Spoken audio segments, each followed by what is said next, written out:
An honor to be here this morning. I'm delighted to be here with Deputy Mayor Steele and with President Skorton, who are the people on the ground making this whole new venture happen. And it is always a pleasure to see Senator Schumer and Congresswoman Maloney and to meet Councilwoman Lappin. I got on the plane this morning, Senator, and I realized I hadn't brought my props. So I'm really glad you brought yours. Those were great. You can share. All right, good. After experiencing one of our nation's worst recessions, our economy has now shown nearly 3 years of growth and created 5.1 million new jobs in the last 30 months. The key question is, how do we build on this recovery and create an economy that is built to last, assuring the United States remains on the competitive edge of the global economy? There is a simple one-word answer to that question: innovation. Staying on the cutting edge of innovation is crucial for long-term competitiveness. In fact, economic research suggests that 2/3 of the economic growth the U.S. has experienced since World War II is due to innovation, increases in productivity of new products or new processes. Now, everyone here today has a role to play in fostering innovation, and I applaud the launch of Cornell NYC Tech, which is going to help assure that the U.S., and particularly New York, continues to lead the world in new ideas. This model is built on collaboration between university faculty and researchers, entrepreneurs, and the government. As part of that, for the first time ever, the Commerce Department is now on the ground, helping build a culture of innovation here at this new university. We're joining with Cornell NYC Tech to empower the next generation of entrepreneurs throughout this region as they launch startups, drive innovation, strengthen American competitiveness, and create good jobs. Specifically, we're putting personnel of the U.S. Patent and Trademark Office on site at this new institution. Susan, who's standing right here, who's going to be the first person here, is already here, I think, who started just recently, is going to work directly with researchers, students, and entrepreneurs throughout the city. And our goal is simple: let's speed the introduction of new ideas and the breakthrough of new products into the marketplace. The President signed the America Invents Act last year, modernizing the U.S. Patent Office. Through it, we're making changes that should have been made perhaps decades ago, but are really moving our patent office into the 21st century.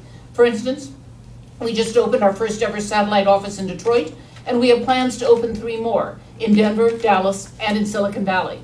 Today is an extension of that idea, a proof of concept, if you will. We're exploring whether a new model for university-led innovation might serve as a springboard to help speed innovative ideas from the lab to the market. Already, we're becoming part of the fabric here at Cornell NYC Tech. As I understand it, we're developing relationships with tech labs, hubs, innovators, social networking, software firms, and others inside this community. And our presence will assure that innovators from Brooklyn to the Bronx will have a conduit to all of the resources at the Department of Commerce. We'll be able to answer tough questions for new innovators, like, how would I start exporting? Where can I get financing for my business plan? Where can I find a mentor or a counselor for my ideas? What commercialization strategy should I use? And what other federal tools might be out there of help? I strongly believe this is a two-way street, as Director Kappos mentioned.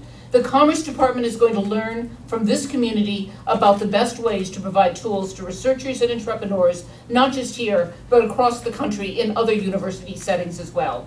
We want to help the innovators at Cornell NYC Tech carry their ideas from lab to market, so we can push even more great American products and services into the global economy.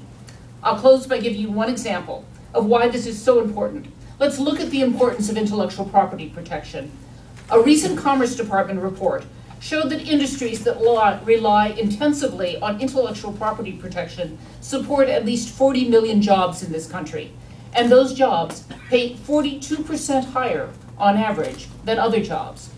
Furthermore, with U.S. exports at record levels, it's important to note that industries that rely on intellectual property protection account for over 60% of merchandise exports. So the resources we're going to provide here in New York are a natural extension of the Obama administration's commitment to tearing down barriers that get in the way of more jobs and more innovation. Our commitment at the Department of Commerce is to create an environment where U.S. business can thrive. Our support of innovation and tech transfer is a key part of this. So I'm pleased to be a partner in this groundbreaking agreement with Cornell NYC Tech.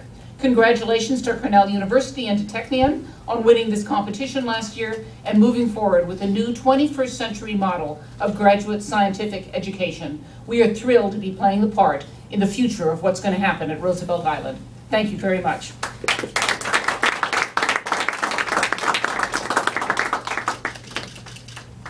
Two quick announcements before we take questions. One, I want to acknowledge John Cardinal from Senator Gillibrand's office. Thank you very much for being with us today.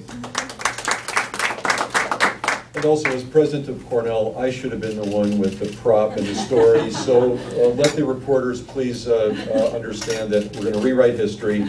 I made all those great historical remarks about Cornell, not Senator Schumer. We're open for questions. Hi, from the Associated Press. Can you tell us a little more about the nuts and bolts of how this will work and how people both on campus and off will gain access to this person? Is it the difference between making a phone call to Washington now and running into someone in the hall? I think it's the issue of having someone here on the ground with students and with faculty who's going to be working very closely with the personnel here at Cornell NYC Tech. You know, sort of depending on what the demand and the needs are, we could imagine that we'd be running some classes, we'd be doing one-on-one consulting, helping people know how do you go about processing patent applications, how do you write the right application so it goes through quickly and effectively. And, you know, they're here, they're at the Cornell NYC Tech location, but they're serving the whole New York City area. So anyone who wants to come in and use these resources and get the sort of assistance that we're going to make available here in this location, this is open to all of New York. I'd like to just add something to what the Secretary said. There's really two aspects of this as I see it. One, as you mentioned, is the nuts and bolts of actually running into a person who's knowledgeable and has the resources of the Department of Commerce at her disposal. The bigger issue, as Undersecretary Kapos mentioned, is figuring out together the sweet spot for intellectual property protection in the tech industry. Depending on the area that we're talking about, the range of approach goes all the way from open source software, all the way through trade secrets to patents. And that dialogue is something that the United States has to have, obviously not just here on one campus, but throughout the country. And so the intellectual partnership, in addition to the nuts and bolts of helping an individual researcher, is, I think, the underlying subtext of this. And what's thrilling for me is that it's not just the Patent and Trademark Office, and even in a sense, not just the Department of Commerce. This is a conduit for the US government to be working directly with the innovation community so that we have city government in the city of New York, federal government, the private sector, and academia all working together to figure out what's the right place for intellectual property in one of the areas of our economy that's growing like crazy right now. Hi, will there be resources along the lines of the USPTO satellite offices, like video conferencing equipment for collaboration with examiners? So I think that this is going to depend on sort of how this particular partnership evolves. We're not starting there. This is not a satellite office with sort of the full suite of equipment and people that those offices have. It's not a bricks and mortar place. We're going to start by doing the sort of consulting that individuals can do being here on the ground, and then we'll see where this goes. I say this really is an experiment, and I think we're going to grow it from the ground up. Hi, with the Wall Street Journal. So will you have personnel in the Google building, or is this something that's going to start with the new campus? Sue Purvis is right back there, if you could raise your hand. She's already here. She already has an office here. We'd be glad to give you a brief tour of her office if you want to come by. It won't take long to have a tour. And so she's actually here already, part of the campus. And then in 2017, when we moved to a new building on Roosevelt Island, she and her colleagues will move with us. So this is already happening today. You spoke about how this is going to be available to, excuse me, to all of New York. Will that include the tech schools that are getting underway at NYU, Columbia, other campuses? So I very much hope that if Sue is doing her job here, she's going to reach out to other schools and let them know that she is here and what she's doing. as I say, the demand potentially for her to, pull classes on how do you write a patent, how does the U.S. Patent and Trademark Office work, how do you access resources for financing through the federal government.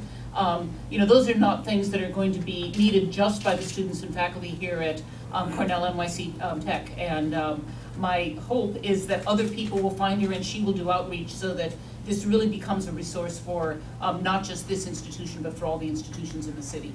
And this is a very important question because it leads, if I could just add one more thing, the applied sciences competition was not a competition for one school to be a winner. It was a competition to raise all the ships in New York City. And the mayor's office has already given 2 other awards, as you know, one to NYU and a consortium, and one to Columbia. And so we have already reached out formally at the presidential level to those other 2 schools. Our thought here is to be a part of the citywide applied sciences initiative. So we're going to do whatever we can to make sure that the resources and the thinking at Cornell NYC Tech and our Technion colleagues is available broadly to the city of New York. And actually, the plans that the Department of Commerce made skip all those steps and say that this is available broadly to the city. That means not only the academics at these institutions, but the business people, venture capitalists, others who have need of these services and want to take part in this dialogue are welcome at the table. We're glad to have them at the table. But definitely the interaction with the other schools is important to us. Yeah, the applied sciences competition is now the applied sciences collaboration. So that's the way going forward. Hey, with Mashable, could you elaborate a bit on Undersecretary Kaplan's comments about the third-party global review of patent applications and how that's going to work? Maybe I could elaborate on that. Thanks for the question. So that is referring to collaboration that we announced very recently with Stack Exchange right here in New York City. Stack Exchange has stepped up in a very real way to implement the Leahy-Smith America Invents Act that your Congress people and senators here were actually very instrumental in supporting.